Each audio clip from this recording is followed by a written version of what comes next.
Hello बच्चों, let's see the question. Which of the following statement is incorrect?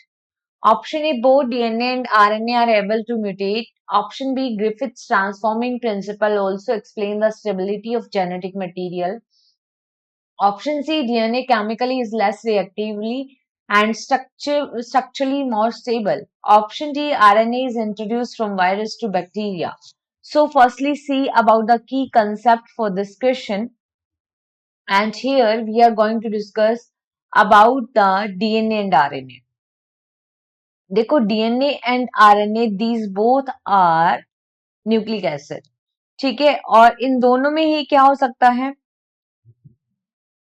Mutation हो सकता है. What is mean by mutation? That is the genetic changes in nucleotide. तो ये DNA और RNA दोनों में ही म्यूटेशन हो सकता है, इनके न्यूक्लियोटाइड में चेंजेस हो सकते हैं.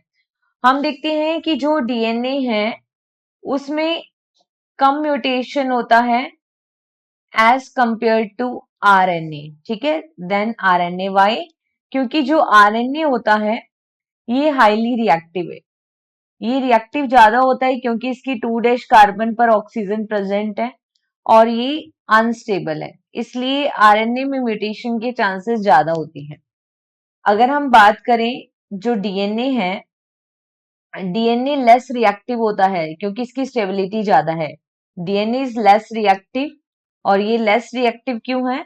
Due to absence of oxygen at 2' carbon. इसकी 2' कार्बन पे ऑक्सीजन एब्सेंट होती है, इसलिए ये रिएक्टिव क्या होता है, लेस, और ये स्टेबल क्या होता है, ज्यादा होता है, स्टेबल मोर. अगर हम बात करें ग्रिफिथ के एक्सपेरिमेंट की, तो ग्रिफिथ ने ट्रांसफॉर्मिंग एक्सपेरिमेंट दिया. Transforming experiment given by Griffith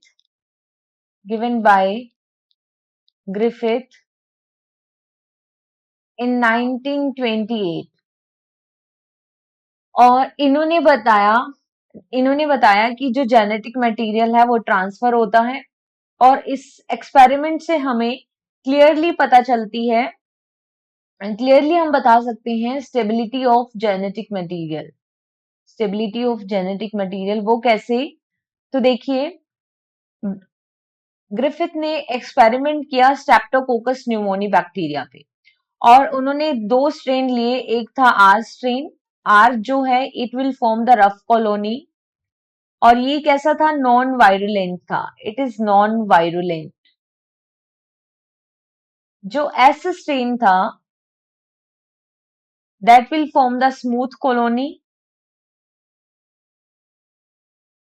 और ये क्या है, इट इज वायरुलेंट. तब हम देखते हैं कि जब ग्रिफिथ ने एस स्ट्रेन को heat killed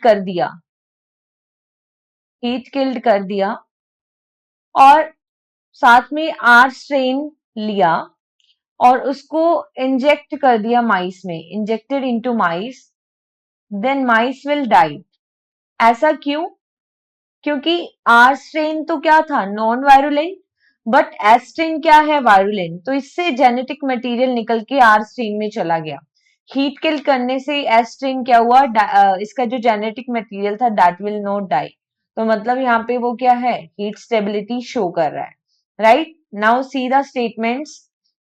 Both DNA and RNA are able to mutate. Yes, it is correct. And we have to choose the incorrect statement. Griffith transforming principle explain करता है डीएनए जेनेटिक मटेरियल की stability के बारे में. Yes, it is also correct. DNA less reactive होता है, stable ज्यादा है. Yes, it is also correct. और जो आरएनए है उसको इंट्रोड्यूस कराया जाता है वायरस टू बैक्टीरिया. नो. अगर हम हर्शी और चेस का एक्सपेरिमेंट देखें तो उसमें डीएनए को इंट्रोड्यूस कराया जाता है from virus to bacteria. So here the finally correct answer is only option D. Hope you understood it well. Best of luck.